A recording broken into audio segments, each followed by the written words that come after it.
নমস্কার, সম্পাস রান্নাঘরে আপনাদের সবাইকে স্বাগত।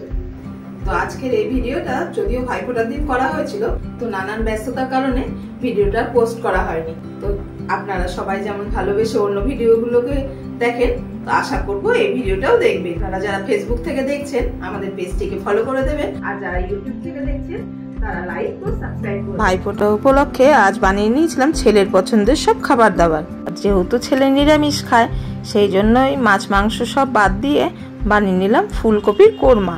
সেই জন্য নিয়ে নিয়েছি প্রথমে কিছুটা ফুলকপি একটু বড় বড় করে কেটে নিয়েছি, যাতে রান্না করার সময় ভালো করে নুন ঝাল ঢোকে। এখানে ফুলকপিগুলো আমি সিদ্ধ করলাম না, কিছুটা জল ভালো করে ফুটিয়ে নিয়ে ফুলকপিগুলোতে দিয়ে রাখলাম 10 মিনিট। ওখানে ফুলকপিগুলো গরম জলে থাক, এদিকে আমরা মশলাটা করে নিই। মশলার জন্য এখানে নিয়েছি আদা আর কাঁচা লঙ্কা। আদা কাঁচা লঙ্কাটা বেটে রেখে ফুলকপিগুলো জল থেকে তুলে রাখলাম।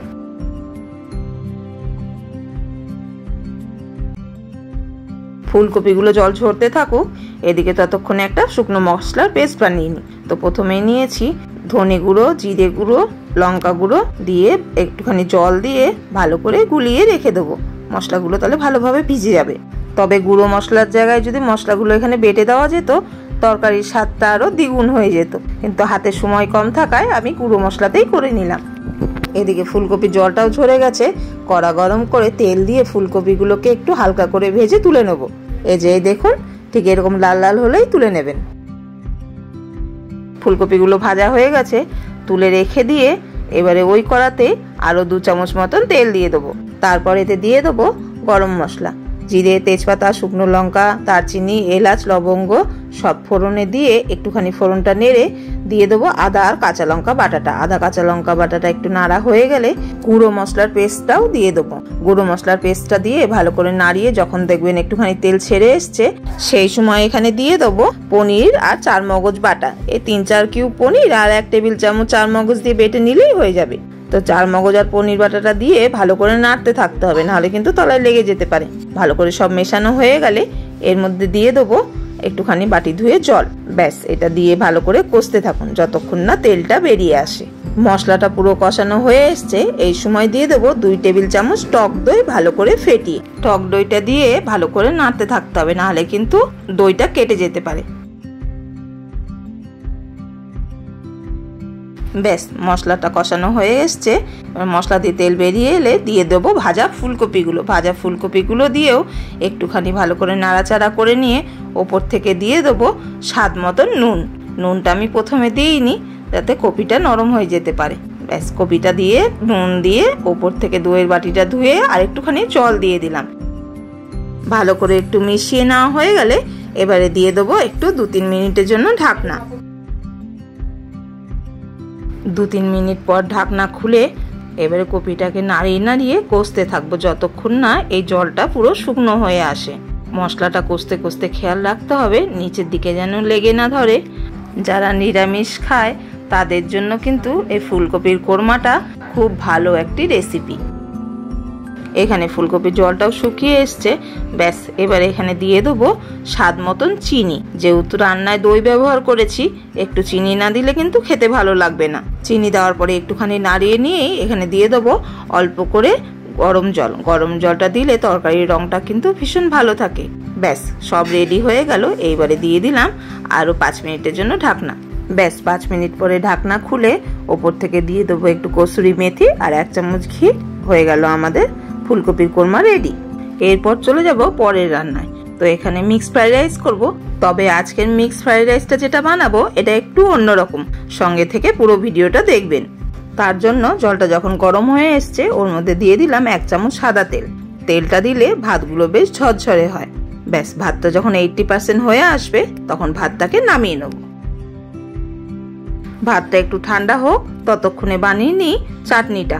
তো আজকে বানিয়েছিলাম খেজুর আমসত্ব দিয়ে চাটনি।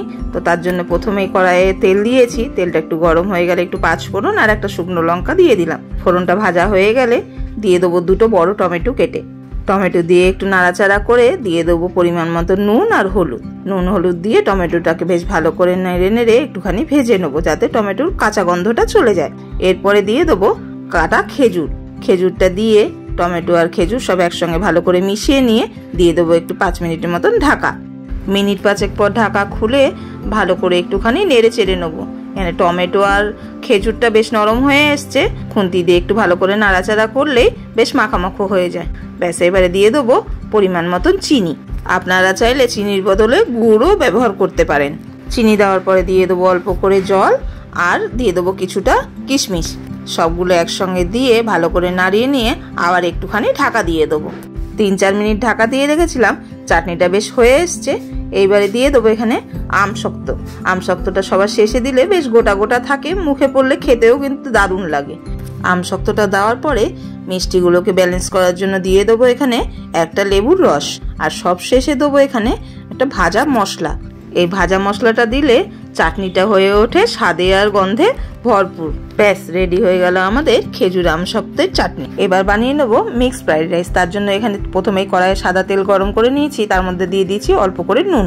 দিয়ে দিলাম প্রথমে পনিরের কিউবগুলো, পনিরটা একটু ভেজে তুলে নিলাম, নিয়ে তারপরে দিয়ে দিয়েছিলাম বিনসটাও একটুখানি ভেজে নেবো। তার উপরে দিয়ে দেবো এবারে গাজর বিনস একসঙ্গে ভাজা হয়ে এলে তারপরে দেবো সবশেষে ক্যাপসিকামটা তো অল্প ভাজলেই হয়ে যায়, সেই জন্য সবশেষে ক্যাপসিকাম দিয়েছি।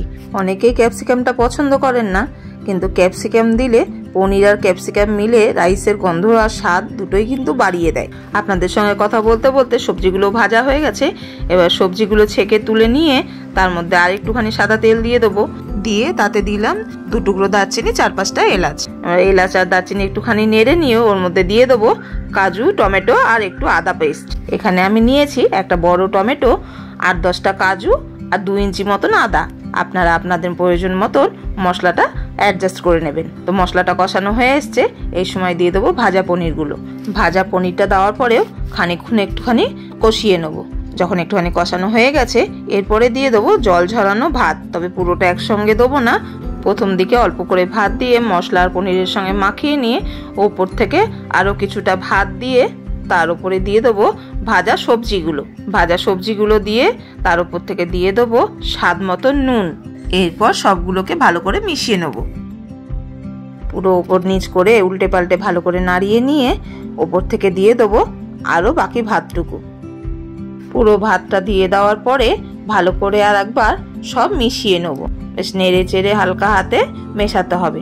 পুরো ভাতটা ভালো করে মেশানো হয়ে গেলে ওপর থেকে দিয়ে দেবো দুধে ভেজানো কেশর আর গরম মশলা। 10 মিনিট ঢাকা দিয়ে রাখবো। ব্যাস তাহলে রেডি হয়ে গেল আমাদের মিক্সড ভেজ ফ্রাইড রাইস।